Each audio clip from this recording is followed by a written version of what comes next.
wow, that person is an amazing whole leader. That's my, you have your positional leader. That is the leader of the squadron. He's got the squadron's heart in his hand, and I'm going to let that happen, right? Let me back up a little bit from my position and go, hey, I need this done in the squadron, and watch it happen. But that also takes somebody that's willing to step out of the light and like big up that airman. Like, yo, for me, just recently, just recent story.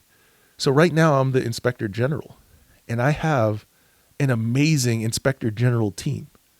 And while, people are like, well, you got to be in front of the boss. Like, they got to know that you're the inspector general. Dude, he knows I'm the inspector general. I don't have to. What he doesn't know is that I have a senior master sergeant that is bonkers smart and so motivated and humble, and he's a quiet assassin, and he gets the job done, right? And I need him to be in front of the boss, and I need him to get the credit, and I need him to do the things. Why do I need the credit for that? I'm just going to empower him to do the thing. And I have a civilian over here that knows everything. I mean, he knows the book. He knows the AFIs. I'm like, hey, what's this thing? And he's like, oh yeah, we can't do that. And here's why. All right, cool, bro. I'm not doing that then. Right. And we built a rapport to the point where it's like, I trust you.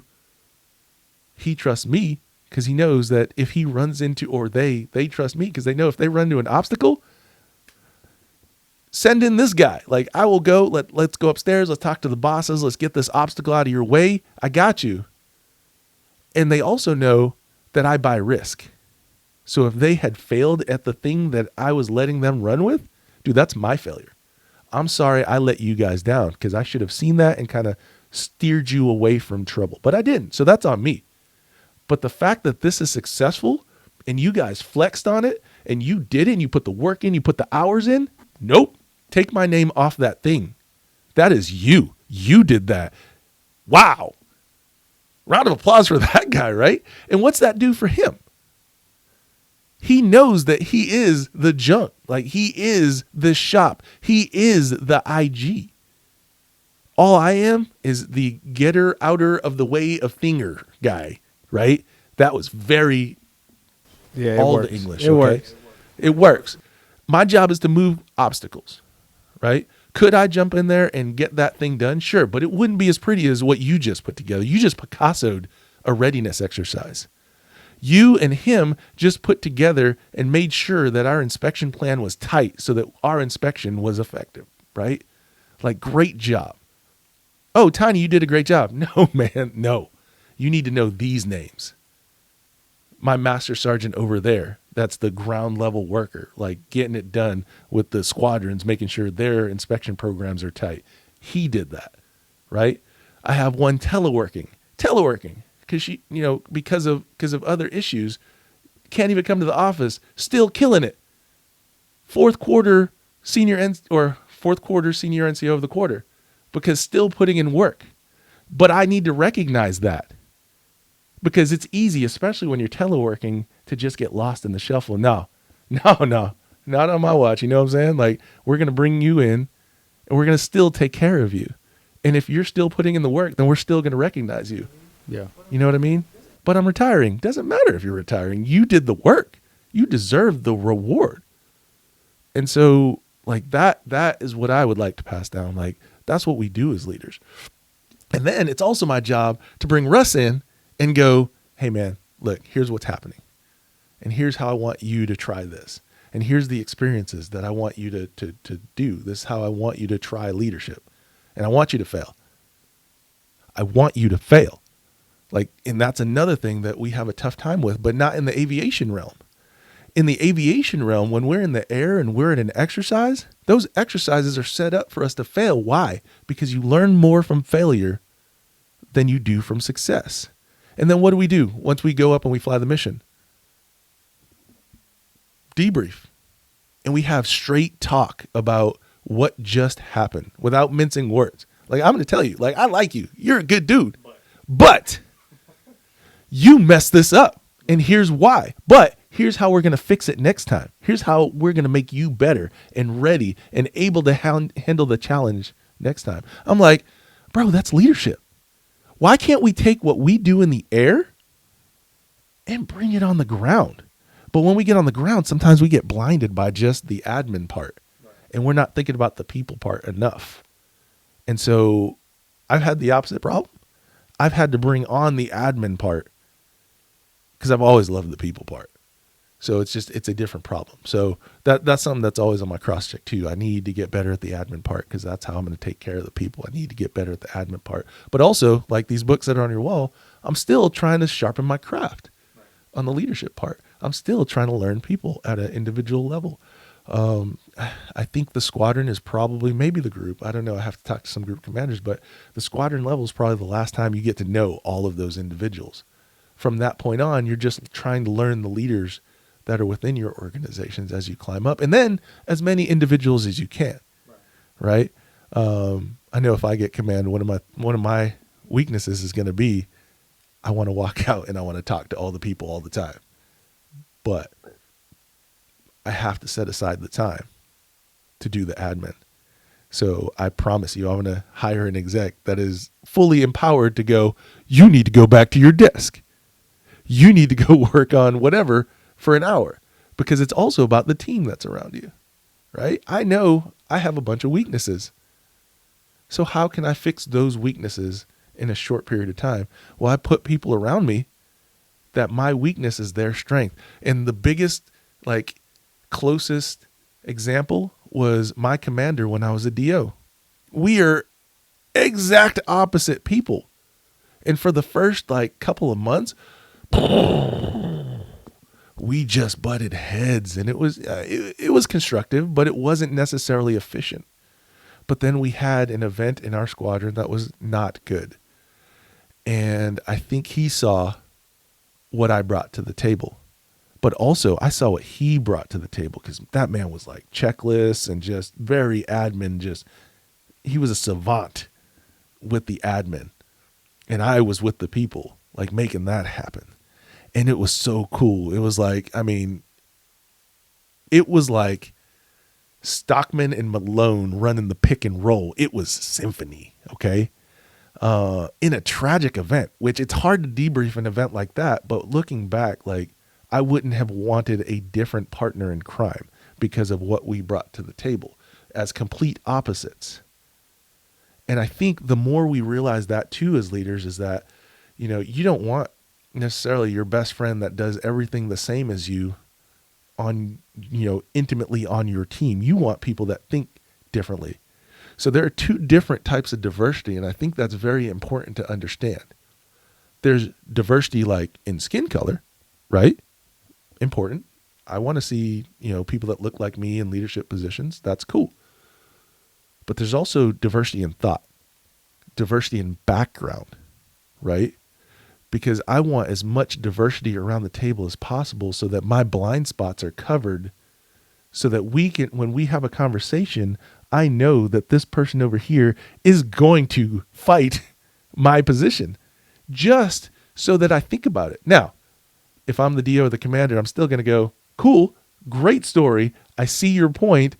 We're still going in this direction, but at least we thought about another viewpoint, right? If I have a bunch of people that think the same as me around the table and they're like, dang, wow, sir, wow.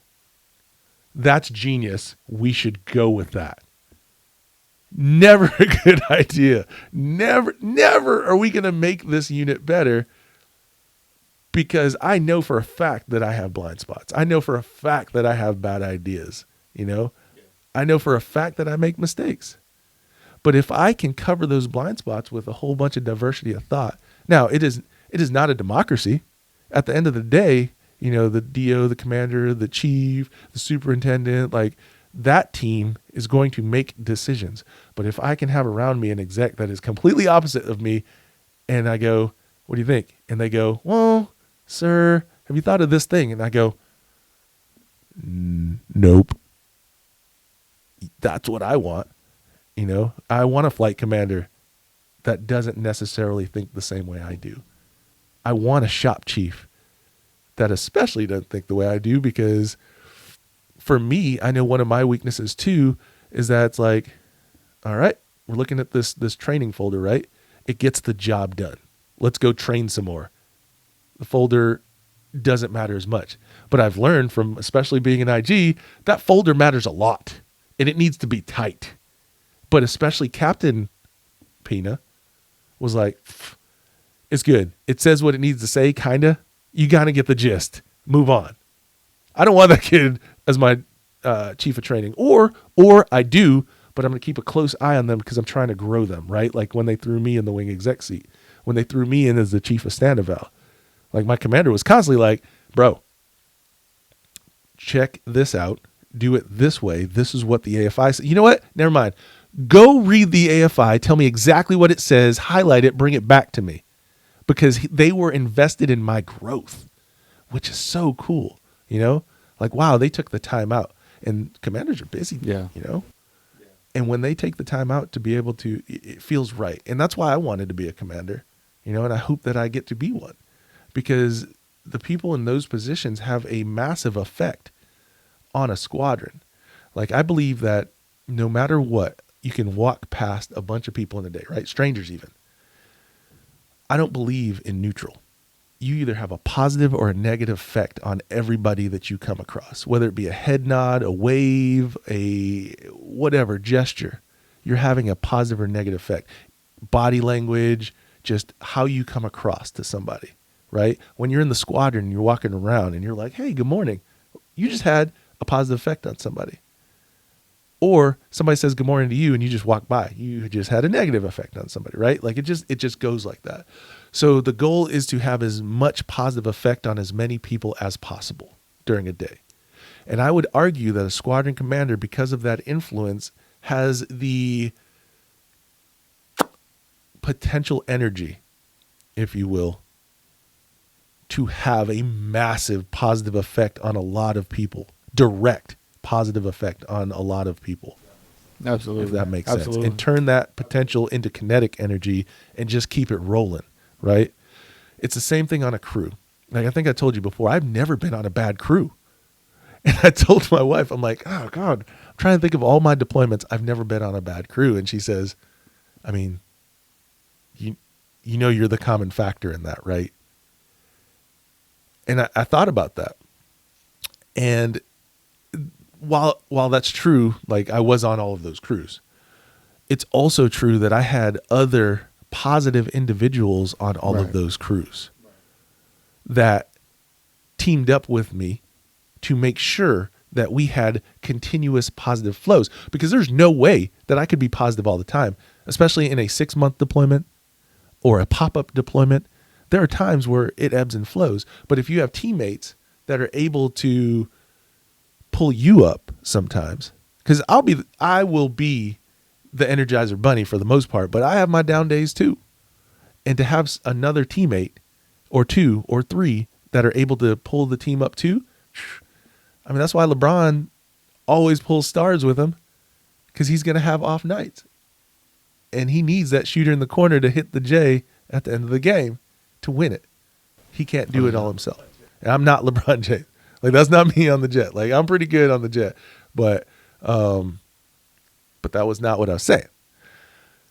You have to have other people. Now, I'd like to think that because, I like to bring the positivity. I like to bring the family element into the crew. I like to hang out. I like to go land and then hang out together and then break out and, kind of make that routine to kind of hang out together. That had an effect on this person over here who's like, yeah, that's the right way. I want to do that too. So that you build that and that becomes part of the momentum. And then when you need it, that momentum's already moving. I mean, I don't know. You probably never been in an above ground pool, but back in the day, we used to, the circular above ground pools, we used to walk around the outside to try to get that momentum going. And it would turn into like a whole bunch of just moving water in one direction. And then when you stop, that water is now pushing you in the circle that you created because you created that momentum. The same thing is true on a crew. Even a combat crew of professional aviators, If you start positive momentum going around in that circle and around, and people's like, yeah, we're having a good time, we're doing things together, we have patches, morale's high, whatever, and then the person that's leading that stops because I'm tired. I'm having a bad day. I had a fight with the wife back home, or the kids are acting up, or the washing machine blew up, or I didn't get the OPR that I wanted, or something, right? Because we all have negative things that happen. That momentum allows the others to pick you up and carry you forward, right? And that I feel like truly that has happened to me on like every one of my crews, because every one of them has been just outstanding. I was looking at pictures the other day, and I've had nothing but positive experiences and deployments. And I hate it because I hear such bad stories of crews that start with no momentum, right? They're just flying the lines. They're trying to figure each other out. They're just flying the lines. And then negative happens. And then negative happens.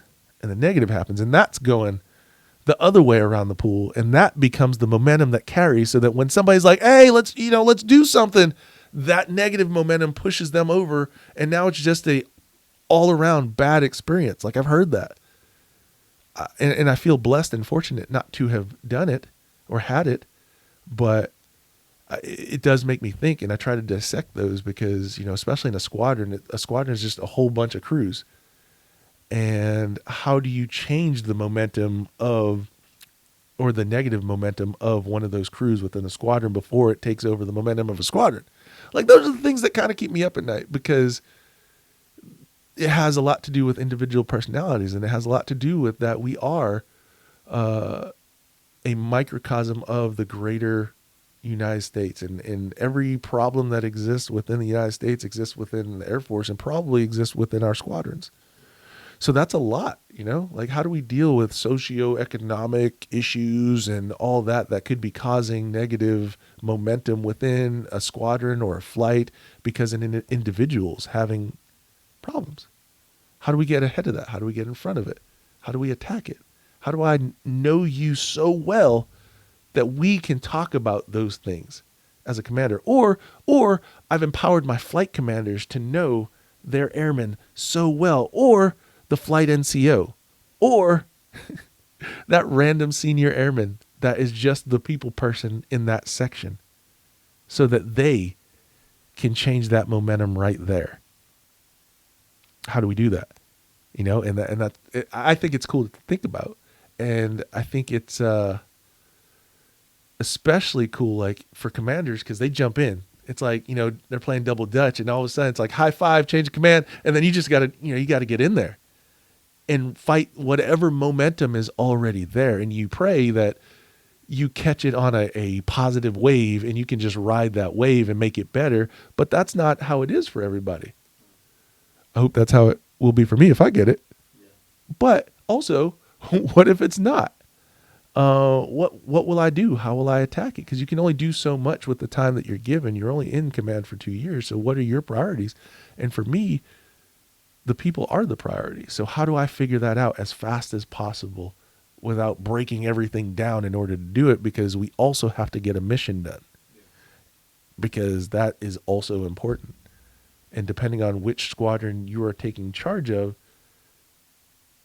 it's a different mission set. So how can I get whatever mission set I'm given done and figure out and learn and love on these people and build positive momentum? It's fun.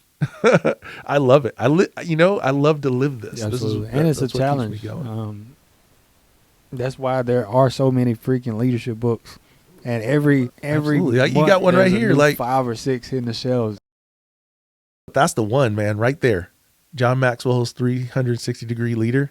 Oh, yeah. That's the one that I give away, like, when I PCS, nice. Because we are all middlemen. Yeah. General Brown is still in the middle. He still has the Secretary of the Air Force, the Secretary of Defense, like the President. Like, he still has to do what they need him to do, right? So he has to lead up still. He has to have the skills to be able to talk to Congress about how we're going to accelerate change, How are we going to make this happen? Here are the things that we need to grow as an Air Force. I need you guys to have my back on this, because he can't just go, monies, right? He has to go to Congress for that. Or if he's talking to POTUS and he's like, boss, this is what I recommend. I mean, he probably wouldn't be talking directly to POTUS because it would be the chairman of the Joint Chiefs of Staff. Yeah, You know what I'm saying, right? Yeah.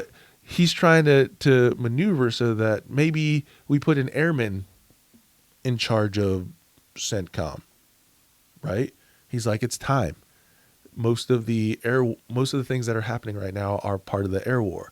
Like, he has to lead up and say, here, what do you need from me to show you that that's the next move? Or I think air taxis are something that we should invest in. That's innovative. And I want to move in that direction. So he has to lead up too. And he has a bunch of peers as well. Like the chief of staff of the Army. He has to talk to them at a peer level and go, hey, I know you need this much budget, but I need this much budget. How does he lead his peers? But then also down. There's a lot of us down here beneath him. You know what I'm saying? So what is his messaging to us, and how can he effectively get things done from that high, and how can it affect the lowest airmen? And that book, I think, creates a good basis for that. You know, it's one of my go-tos. Like I've read it several times, and I give it out, whenever I PCS to people that I think are going to be up and coming leaders. And it's funny, I got an email from one of my weapons directors when I was at Nellis. He commissioned and he became an RPA pilot, and he sent me an email out of the blue, like randomly. And he was like, hey boss, I read the book. Like, I'm trying to put some of those into play, but I just, I appreciate it, and and here's what I've done with it. And I'm like, dude, that is the best. Yeah. That is the best, because what I hope at the end of the day is that I can lead in a way and mentor in a way that I grow a bunch of people that are better than me. Because if that happens, then we have nowhere to go but up. And that's important. And that's where I want to spend the preponderance of my time while I'm here. Because tick, tick, tick, there's only so much time in an Air Force career.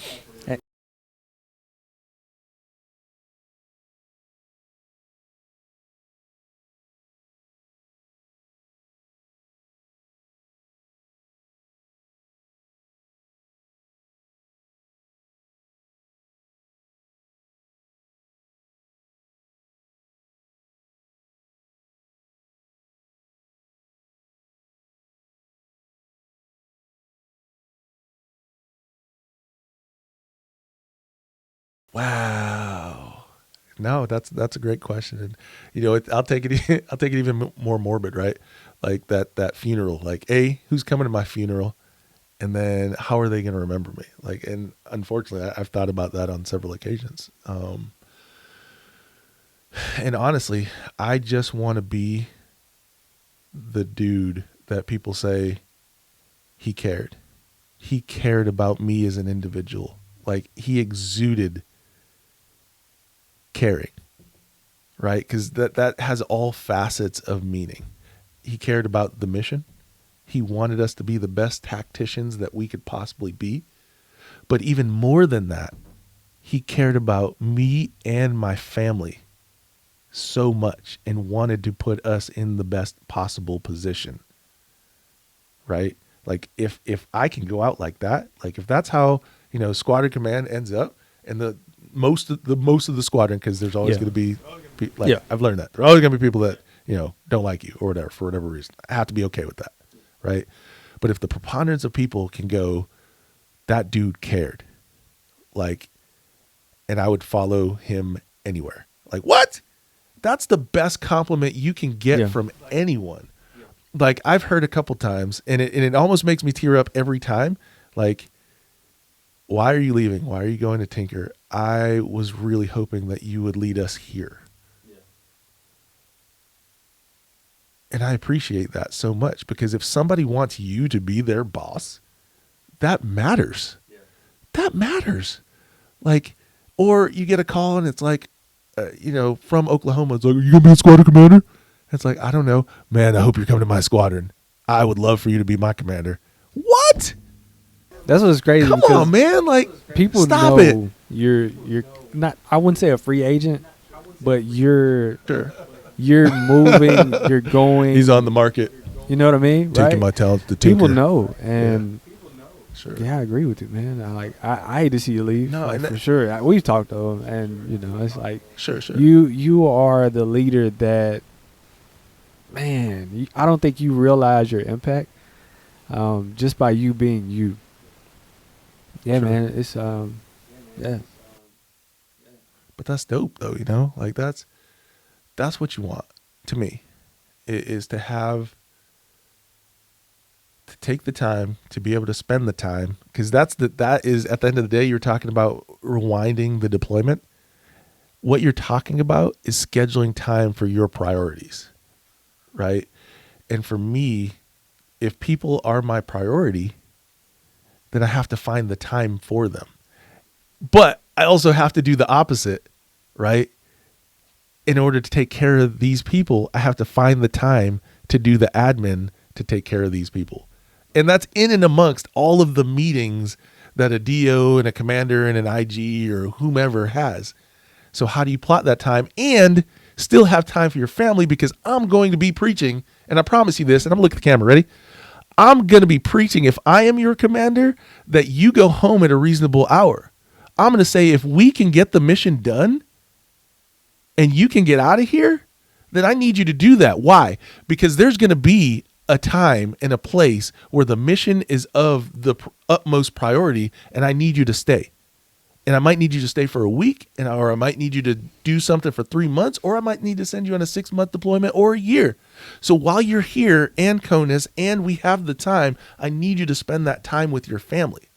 So I can't be in the office 24/7 and then tell you to go home to your family, because it doesn't work that way.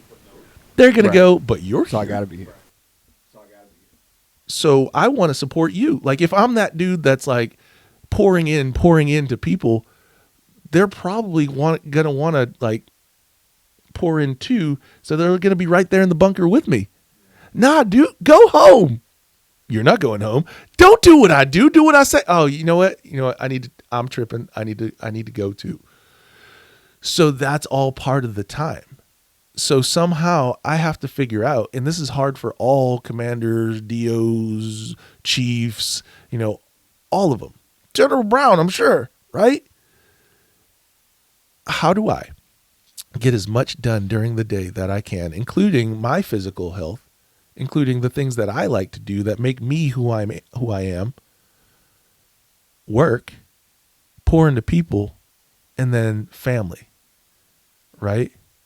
Because to me, it's spirituality first. It's your family and friends. It's your job, right? I would even say your fitness, then your job, right? Because if those things are out of whack, then you're not going to be able to do your job well.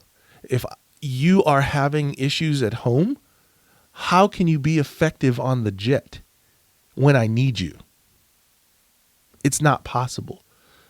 But if somehow we keep those priorities in check, when that job comes and I'm like, dude, we got to get out the door. Okay.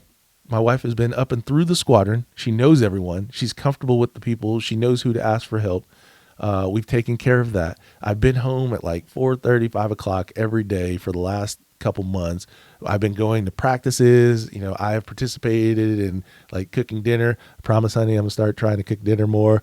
You're doing the laundry every now and again, or in my case, at least taking the folded laundry and putting it away. Like that drives my wife crazy. I'm trying to get better. Okay. And you're doing all those things. You're coaching your kids' basketball team, but now I can't. I got to go deploy. That is taken on easier than if you were at work all the time anyway, and then you have to deploy, because then you have to try to take a quick hot minute and get things in order before you get out the door, and inevitably something's not in order, and now you're out, and now you have that stress of home haunting you while you're deployed. So I have to find a way to balance me first so that then when I'm like, yo, these are the priorities, let's try to keep them straight so that when the mission takes top priority, when we look back over a year, like a long period, when we take the macro look, the priorities were right. Even though right in this moment, the mission's coming absolutely first, because that's what we do, and it has to sometimes. It has to. And I think we're lying to each other when we say that it doesn't. But it doesn't have to be all the time. I think that's the key. And so if I'm pushing that, because I will, I also have to live that. And I will. And my wife will hold me. So parting shots. And I always kind of give an example, right? Or just your message. Like, what one piece of advice could you give to someone that could empower them for the rest of their life? Like, what would it be? Throwing it on the spot. Get on the mic. Let's go. Hey, turn me up on my headphones. All right. Here's what I'd say. And I'm literally going to steal this from another organization, the United States Air Force Weapons School. Okay? They have a motto, and it's humble, approachable, credible. Man, so simple, so easy. Live by it. Be humble. And when I say humble, and honestly, when I get command of a squadron, if I get command of a squadron, this is something that is very important to me. Humble, being humble. That doesn't mean being, oh shucks, darn, gosh, I'm really not good at this, guys. Even though you are extremely good at it. That's false humble. Not the same. You shouldn't be on the jet if you're not good at it. I expect you to be good at it, and I expect you to know that you're good at it. Humble is when you mess something up or you can do something better and somebody says, hey, here's what you can do better. Can you take that input and then apply it? Right? That's humble. When you're at a table and you know you have the best idea, right? And you lobby for that idea, but the group is going another way. Can you go in that direction? Or do you just fume because they didn't pick your idea? If you can, go in the direction of the consensus. That's Right. humble, right? So people mistake that all the time, and they're like, well, I don't talk myself up. That's not humble. I want you to be good. I want you to know that you're good. Kobe, right? I need that. I need you to be an athlete on the jet. That's okay. Like the kids in the CTS, the instructors in the training squadron. I want you to know that you are the best instructors out there. And I want you to strive to be better than you are today. So I want you to be humble and seek out inputs from people that you think are better than you or comparable to you or think differently from you. Be humble. Same thing in life. I want to be a better husband. And my boy, Rich Holt, Lieutenant Colonel Rich Holt, is an amazing husband. So I watch the way he moves and I'm like, man, I really need to incorporate that, right? Because you can always do it better in life, just in general. And then approachable. Like that is key to, I think, my leadership style as well. I want to be just as approachable to an A1C as I am to another lieutenant colonel. I want my leaders to be able to call the phone and be like, hey, Tyni, can I read you in on something and get your advice or whatever? And know that I'm not going to go blabbing to everybody about my boss trying to get a different vector or whatever. Like, we're just having communication because he thinks that I'm approachable and I have some good ideas. Like, that's cool. Like, be the person that people want to reach out to ask for help, because people are vulnerable when they're asking for help. And they're not going to ask for help from somebody that is a standoffish, right, that thinks that they're the heat and you're beneath them and talk down to you. Nobody wants that. Nobody has time for that. We're all busy. I don't want that. I'm going to walk away from that. So is everybody else. So be the type of person that people want to communicate with. Be the type of person that people want to have a dialogue with, back and forth. that want to bounce ideas off of you, and know that you're not going to be stuck in one direction, and that you can flex and hear different ideas and understand the intricacies of an idea. You're not stuck in one place. Be approachable. And then at the bottom line of it all, be credible. Get into the books. Know your craft. Understand what you don't understand. Be okay with saying, I don't know. But then also be the type of person that is willing to dive in the books to find it and then come back with, here's the answer. Man, but when it comes to that credible piece, it can definitely be difficult because it's so much easier to be like, oh, yeah, for sure. Then you got that one person in the room, in the vault, that's like, are you sure?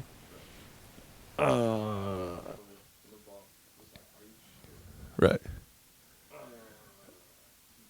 But it's okay. So that is serving a couple reasons, right?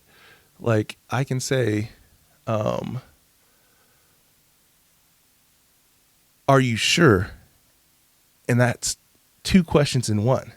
It's like, I want you to be so sure in that answer that you're willing to say, yes, I know that is an F-16 Viper, right?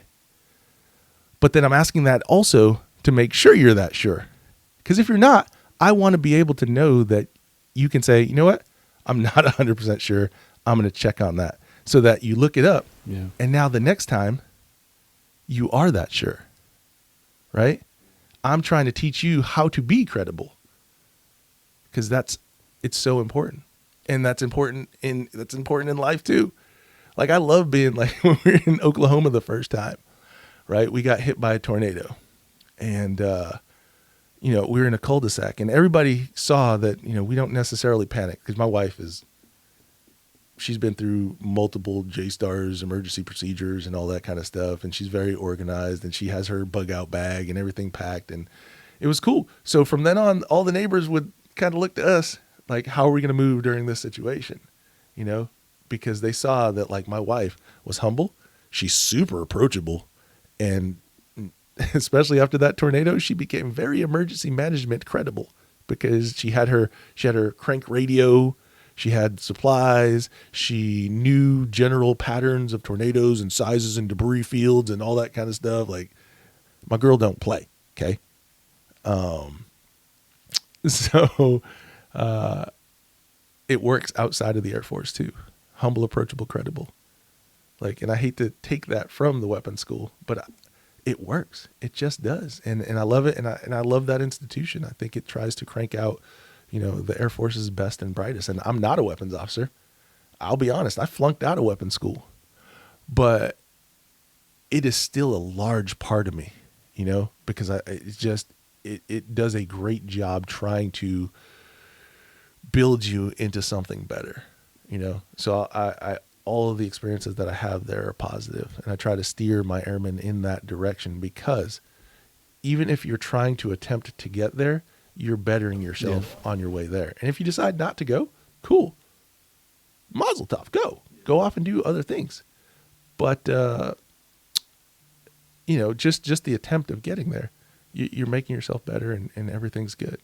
And then if you do get there and you don't make it, I'm like, look at me. I'm fine. Everything worked out. We're good. So go there, give it your best effort, be better, make yourself better. And then if you wash out, we'll pick you up on the other side. But if you make it, get that weapons officer patch, be part of that fraternity. Cool. And then now let's go make other people better. Either way, win or lose, you make it or you don't, let's go make people better at the end of the day.